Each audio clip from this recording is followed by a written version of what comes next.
Hi everyone, this is Perfume Coast, so welcome to my channel. As I continue talking about notes and profiles in the perfumery, today's podcast is all about ginger note. So without further ado, let's jump into the ocean of perfumes. So the first perfume I'd like to review for you is called Ingenious Ginger by the Australian brand Goldfield and Banks. And very quickly, let's dive into the notes that Fragrantica is listing here. So on the top we've got ginger flower, lemon and bergamot. In the middle there's mandarin orange, magnolia, jasmine and rose. And finally in the base there's vanilla, amber, sandalwood, cashmere, musk and patchouli. This ginger scent is simply gorgeous and an absolute favorite in my collection. What I like about it is that it's not one of those dry gingery perfumes. On the other hand, it's not ginger biscuit gourmand either. It's a perfectly balanced composition that's slightly gourmand but also very wearable as a perfume. So it opens up with a bright, fizzy and sparkly soft drink. Nothing dominates in the opening really. I can smell sweet juicy ginger, there is a bit of citrus added to it but not much. It's on a sweeter side but not overly sweet. I can also smell some fruity floral accord, which is probably delivered by magnolia as often the case may be. Sweetness is supported here by vanilla-amber combo, and amber specifically in combination with gingery character of this perfume gives this impression of a sweet fizzy drink, I think. The closest imagery I could come up with would be a realistic sweet ginger beer that also has some brightness and malt-like quality to it. And so we have it, our ice-cold fizzy sweet ginger beer, again supported by a ginger-amber accord in many ways, but the one that also can be worn as a perfume perfectly. So if you are a ginger beer lover, you will certainly be a fan of this one. This fragrance is straight unisex in my view, and it can be both summer and autumn wear, as there's still this spicy sweet ginger beer nature to it. Next up, we've got another gorgeous release, this time by the brand Malone, and this one is called Ginger Biscuit, quite simply. But first thing first, let's have a look at what notes we're having here. So according to Fragrantica, what we've got on the top is ginger, cinnamon, nutmeg. In the middle there's caramel and hazelnut. And finally in the base there's vanilla and tonka bean. So this one, as the name suggests, is your gourmand bed. The opening is spicy, dry and gingery, and immediately hints at the ginger biscuit territory. That's not sweet though.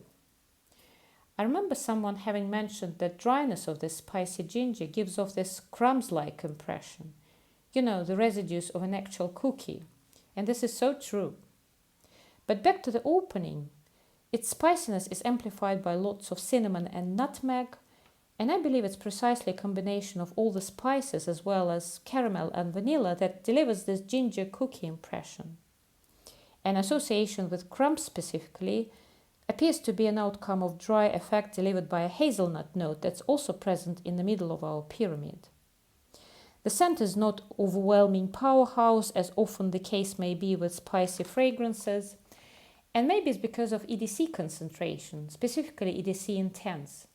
But at the same time, this fragrance is consistently delivering those delicious whiffs of spicy gingerbread crumbs during the whole day, in fact, and on clothes this perfume is eternal. I remember one year we were decorating our Christmas tree and I spritzed my sweater and the tree with this one, and guess what? The sweater was smelling like a ginger cookie walking, and so was the tree itself.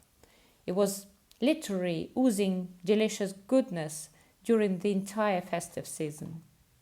By the way, never try to spritz any perfume over an electric lighting that may be on a tree by that time, all for safety reasons obviously. So this one and Angel Share, both giving me this instant switch to Advent festive days, which I can prompt earlier by means of using my spicy fragrances like that. So a big and timely recommendation as delicious but perfectly wearable fragrance inspired by festive gingerbread that's cinnamon spicy and touch sweet. It will not give you a full-fledged buttery crumble impression. The reference to ginger cookie crumbs, in fact, is not accidental, I think, because this vibe precisely makes the wearing experience so non-imposing, airy and fluffy. Next up, though, we've got another interesting release by the brand Hermes. This one belongs to the line Twilly, and it's called Twilly Ginger. So very quickly, let's get reminded of the notes that this one is having.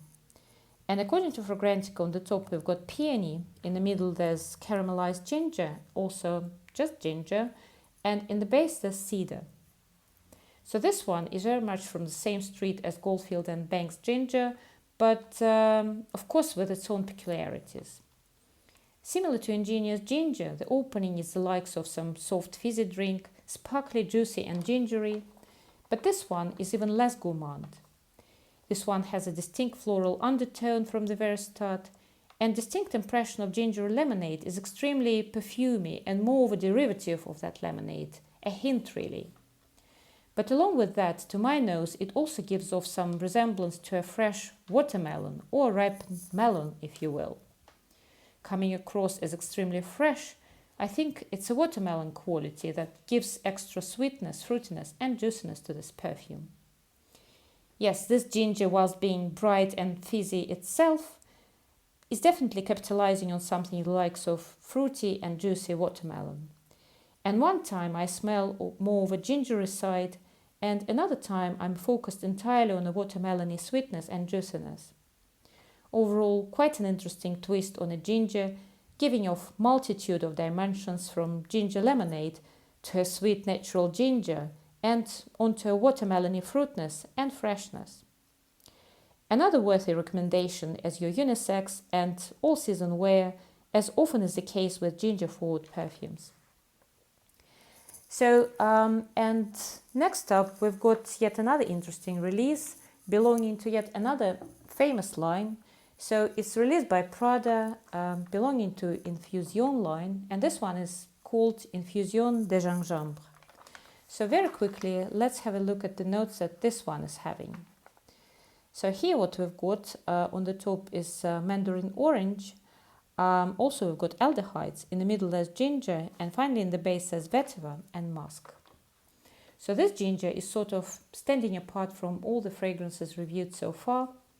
This ginger, traditional to the Infusion line, is on a strong powdery base. And even though there are no usual notes of iris or orris, for example, standing for powdery effect, there's definitely this utter powderiness to this fragrance, especially at the very beginning and into the dry down.